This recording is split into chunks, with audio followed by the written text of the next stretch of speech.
Hello and welcome to Economics and a Joke. In this particular video, we're going to be looking at perfect competition in some detail, and if you manage to stick it out through to the end, you also get rewarded with an extremely funny joke, so you get twice as much utility for your money. Perfect competition is the most competitive market structure that there is. Actually, it goes back to when you were looking at supply and demand back in term one.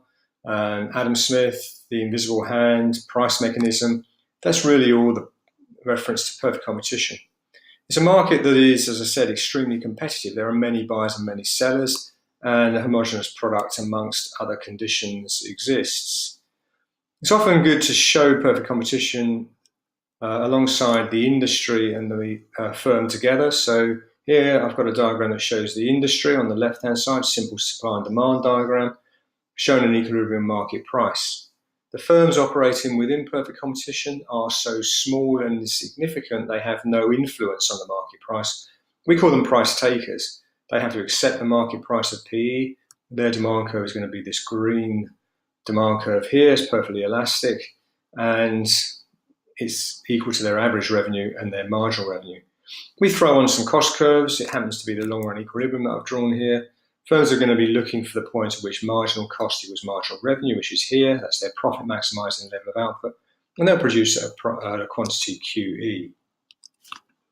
Firms can actually make a profit or a loss in the short run. We'll talk about that in a bit more detail later on.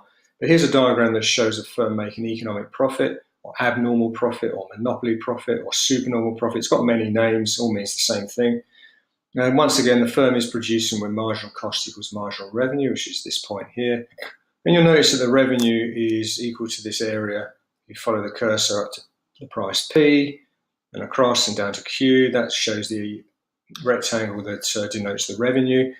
The average total cost curve shows the cost, so that's area up to C and across and down. So the revenue is greater than the cost and economic profit is earned. Make sure you draw these diagrams accurately. The point at which the average total cost curve cuts the marginal cost has to be at the minimum point of the average total cost curve.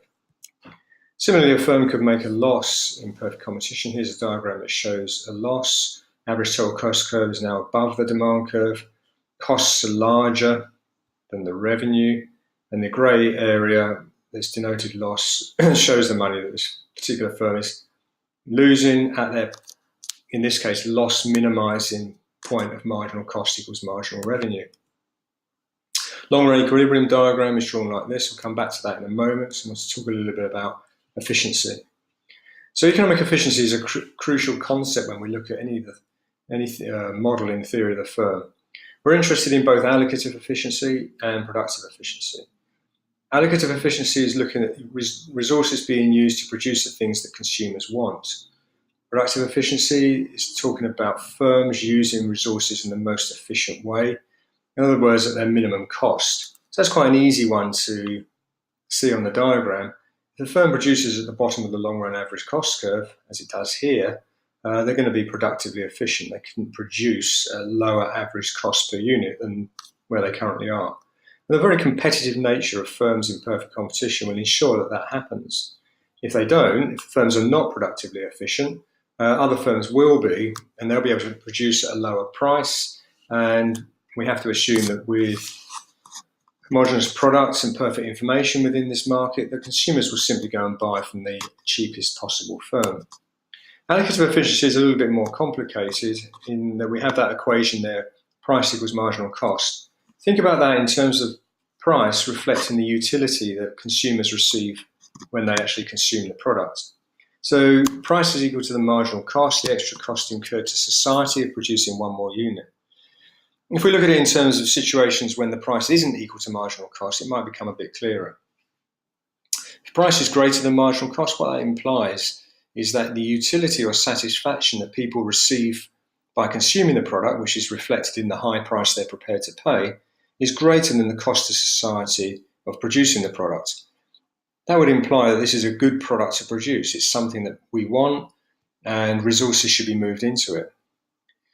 We look at a situation where price is less than marginal cost, the opposite is true. Here, the utility or satisfaction that consumers receive from consuming the product is lower than the cost to society of producing it. Is that a good product to produce? The answer's got to be no. We should move resources out of this particular production and put them somewhere else where they're going to be more valuable. In short run, the firms can make, as I said, abnormal profit or even a loss, but this won't be sustained into the long run. Here's that diagram again that shows the firm making abnormal profit, shown by the yellow area here. A very competitive nature of perfect competition will mean that this situation doesn't continue for very long.